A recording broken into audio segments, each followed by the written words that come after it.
நேல்கேடு கொண்டு இருப்பது கனேடிய தமிழ் காடு. இந்த காட்டிலே அடுத்து காதலை ஒழிக்க வருவது ஒரு கடிதம். இந்த கடிதத்தை நானே எழுதுகின்றேன். எனது அப்பா அம்மாவுக்கு பல நாள் கடிதம் எழுதி ஆகிவிட்டது என்பதால் எழுதுகின்றேன். வணக்கம்.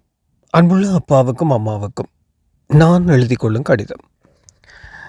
கடிதங்கள் எழுதி பல நாட்களாகிவிட்டன. கடிதத்தை எழுதுவதற்காக பேப்பரை தேடினேன், பேப்பரும் கிடைக்கவில்லை. பேனையை தேடினேன், பேனையும் கிடைக்கவில்லை.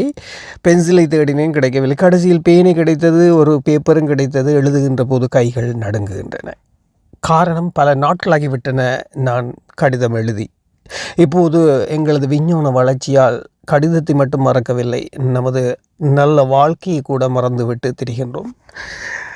இந்த கடிதத்தை எழுதுகின்ற போது கடிதத்திலே முன்னுக்கு பிள்ளையார் சொல்லி போட்டு ஆரம்பிக்கும்படி எனது அப்பா அம்மா நீங்கள் எனக்கு கற்பித்து தந்தீர்கள். ஆனால் இன்று பிள்ளையார் சொல்லி எப்படி போடுவது என்பதை மறந்துவிட்டேன். முடிந்தால் அந்த பிள்ளையார் சொல்லியை போட்டு எனக்கு ஒருக்கா அனுப்பி வையுங்கள் அந்த கடிதத்தில் எப்படி என்பதை அறிந்து கொண்டு அடுத்த கடிதத்தில் தொடர்கின்றேன் பிள்ளையார் சொல்லியோடு.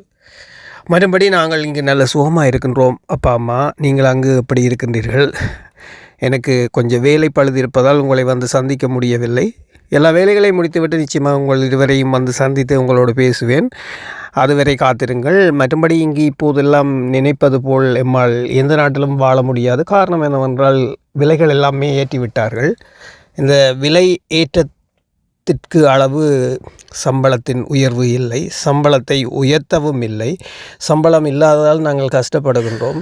அடுத்த கடிதத்தில் நிச்சயமாக எல்லாம் விவரமாக இங்கிட்ட நிலைமைகளை எழுதுகிறேன் அப்பா அம்மா. காரணம் என்னவென்றால் எனக்கு நேரம் போதாமல் இருக்கின்றது. அடுத்த வேலைக்கு ஓட வேண்டும். இல்லை ஓடவில்லை என்றால் எனக்கு இந்த பணம் காணாது என் வாழ்க்கையை நடத்த. நான் அடுத்த கடிதத்தில் நிச்சயமாக எல்லா விவரத்தோடும் உங்களுக்கு எழுதி அனுப்புவேன். மீண்டும் சந்திப்போம் அம்மா. இப்படிக்கு உங்கள் அன்பு இளைய மகன் ஆர் மோகன். நன்றி அம்மா அப்பா. மீண்டும் சந்திப்போம்.